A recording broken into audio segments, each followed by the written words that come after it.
Hello mga ka-Fafa! Kumusta na kayong lahat? Welcome back to my channel. Fafa Elves mo ako. Ako. Ang nag-isa niyong Fafa na hindi naman Fafa. Ayan. Alam niyo nung nakaraan, Saturday, yan nga nag-video ako noon actually kasi tuwan-tuwa ako sa pangyayari dahil yung pinikap ako sa isang subdivision. Tapos yung kapitbahay niya merong puno ng mangga na maraming bungang nakalaglag na mga hinog na at di naman sila sira.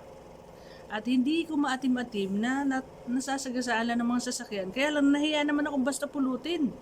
Mga camera sila dun eh. So parang ang gusto ko yung magpaalam pero parang nakakahiya namang mag-doorbell dun sa bahay para lang sabihin pulutin ko po yung mga mangga. So sabi siguro ni Lord, kawawa naman to si Fafa Elves naglalaway sa mangga. Palabasin ko nga yung may-ari. So, ibig sabihin, lumabas yung may-ari, nagpaalam ako at pumayag naman siya at binigay naman niya sa akin at binigyan niya pa ako ng iba at marami pa siyang binigay. Nakakatuwa, di ba? Alam niyo, may isa siyang binigay. At tuwang-tuwa ako. Alam niyo kung ano yun? Eto, pakita ko sa inyo. Jeran! Ayan. Anong tawag dyan? Biryani. Kung hindi nyo yan alam, ngayon alam nyo na. Ano ba yung biryani? Actually, sa mga pag research ko, no. Hindi. Kasi alam ko naman yan. Kasi sa Saudi, mga kaibigan kong Indian, Sri Lankan, Pakistani, at kahit naman sa Saudi, sikat yung biryani. So, tinignan ko siya sa Jujel. Yun nga, nag-originate siya sa, may nagsasabing galing ng Saudi, dinala sa India, parang mga ganon. Pero, nagtagal siya doon. Parang doon siya na-develop kasi talagang pagkain nila yon. So, alam niyo naman ng India, ang Pakistan, ang Bangladesh, isa naman yan before pa eh. So, nagkaiwalay lang sila, parang Ukraine, Russia. So, may India, di ba? India, ang laki-laki ng India, pero sa taas may Pakistan, sa baba may Pakistan. So, bakit ko binabanggit ang Pakistan? Kasi nagbigay nito ang kanyang kabiyak ay isang Pakistani na siya yung mismong nagluluto ng biryani. Okay, alam niyo ba yung biryani? Siyempre, medyo may ibang amoy yan, pero mabaho naman siya eh. Sa umpisa ka lang naman maninibago kasi kung Pinoy ka, siyempre hindi ka nasanay sa ganong amoy. Pero habang kinakain mo yan, ma-appreciate mo na siya. Okay? So, ang biryani kung tutuusin ay napaka-healthy na pagkain kasi kumpleto siya eh. Siyempre, may kanin, may patatas yan, may mga gulay yan, may mamimili ka chicken, ang ilalagay mo ba, or beef, or egg, or fish, kasi meron siyang meat. So, in short, para siyang kung sa atin, nasanay tayo yung Balenciana, di ba? Balenciana. Pero, ito kasi ang nakaganda rito at naka-healthy kung tutusin, marami siyang spices and herbs. So kaya nagiging authentic yung lasa niya dahil dun sa mga herbs na yun. Okay? So alam niyo na mga bata. Joke lang. Anyways, meron nga nagsabi na may nabasa nga ako, nasabi pa nga ganyan, itong biryani actually ay inutos ng isang chef na iluto para sa mga sundalo. Kasi nga kumpleto na siya ng nutrients eh. So, at alam nyo ba na nung 2020 ay tinanghalian na most googled na dish ang biryani. O di ba, lupit? Swerte ko kasi meron akong libreng biryani. Actually, meron silang page at nagpapa-order sila. So, pwede na kayong order mga ka-Fafa. Mamaya, isasama ko sa video yung page nila. Okay ba yun? Pwede kayo umorder kasi ang maganda doon, titikman nyo, authentic yung lasa kasi talagang galing doon sa lugar nila yung tao na nagluluto niyan. Okay? So ngayon, iinggitin ko kayo. Banatan natin. Normally, nilalagay nila sa ibabaw yung ano niyan, yung meat pagka siniserve. Pwede rin yung maliliit lang na mga meat ang sinasama nila dyan. So ito ay chicken.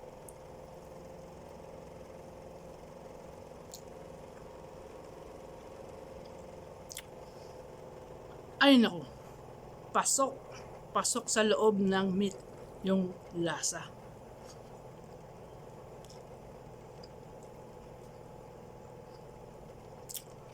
Para ako nasa Saudi uli.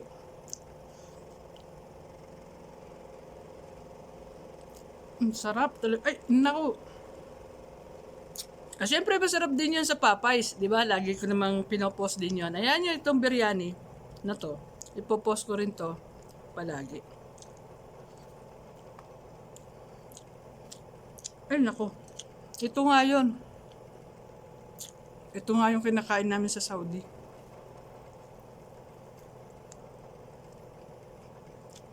Ay, naku po. Kakainan mo nito.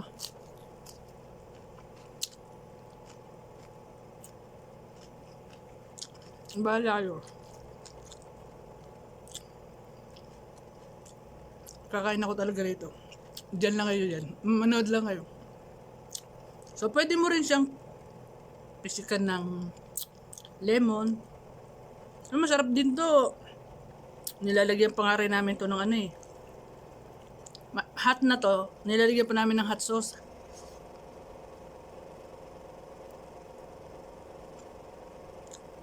Alam nyo, kung nanggaling ka doon sa Saudi, alam mong ito talaga yung lasa. May patatas din yan. Ang dami yung pamintang malalaki.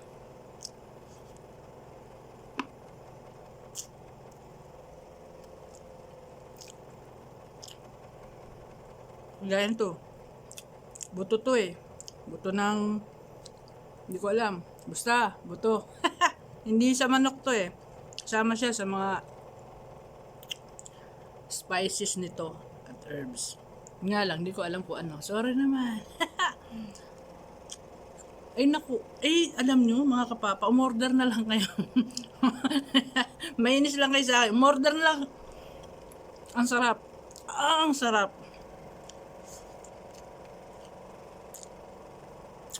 Grabe. Shout out! Shout out! Ma'am Bing.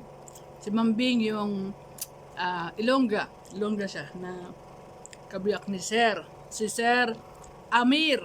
Ayan, sabi ko nga Sir, anak ka ba ng hari? Kasi yung pangalan mo, Amir, ibig sabihin, prinsipe.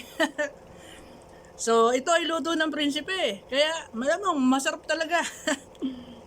Anyways, masarap naman talaga, pati yung lutong kapsa ng Popeyes. Kahit Pinoy ang nagluluto nun, si Sir Dante, talagang nakuha niya talaga eh. Talagang, Saudi nga. Mapapaganon ka ba? Parang ito.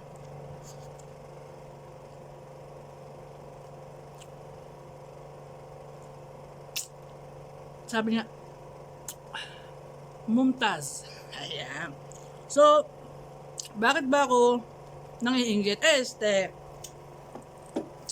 Bakit ba ako daldal ng daldal sa mga negosyo ng may negosyo? Alam niyo, simple lang naman kasi. Ako para sa akin wala namang masamang i-promote mo ang isang produkto kahit di ka bayaran. Malay mo may bumili, di nakatulong ko sa kanya. Ano man masama kung nakatulong ka sa kapwa mo? Hindi ba wala naman? Kung ganyan lang tayo ng ganyan magsipag-isip, di ang saya ng mundo. Di ba? Walang kompetensya. Kasi bigay mo best mo, magkakaroon ka ng customer na para sa'yo. Magkakaroon ka ng kita sa negosyong pinagsisikapan mo. Tama ba? So ano naman masama kung i-promote natin yung mga produkto nila? Sabi nga nung isang samahan yata yun, basta bahala siya dyan. Hashtag support local. Tama yan. Kung yung isang tao nagninegosyo, lalo na kung nagsisimula, lalo na kung maliit na negosyo yan, di tulungan mo. Wala nang mawawala sa'yo eh. Hindi ka rin naman magbabayad ka ba sa FB? Kung i-post mo yan, sisingilin ka ba ni FB? Malamang hindi. Di post mo na. Tama ba? Kasi, ako ang yung kafafa na laging nagpapaalala, kapatid, kafafa, mahalaga ka. Kaya wag mo isiping wala kang kwenta. Kahit naggagaganyan ka lang sa FB, di i-post mo yung mga produkto ng iba. Tama ba? Di meron kang value. Dahil dapat magmahalan tayo sa tamang paraan. Ganun din yan. Promote mo, wala namang masama dyan. Tama ba?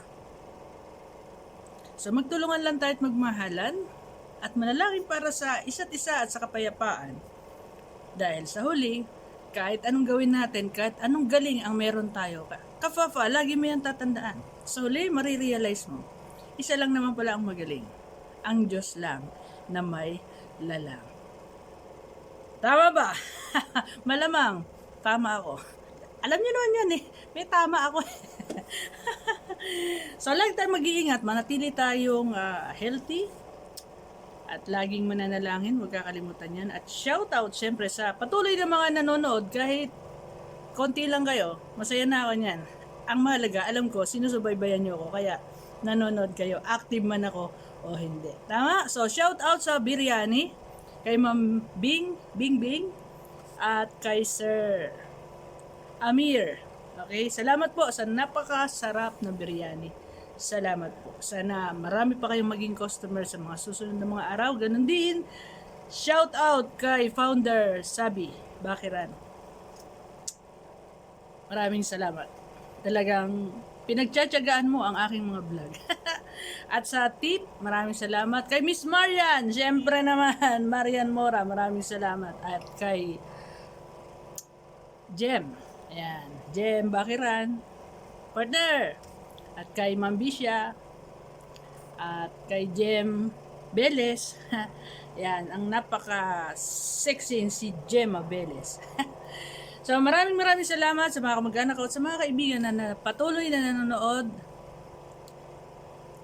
God bless us all. Bye-bye. May biryani to.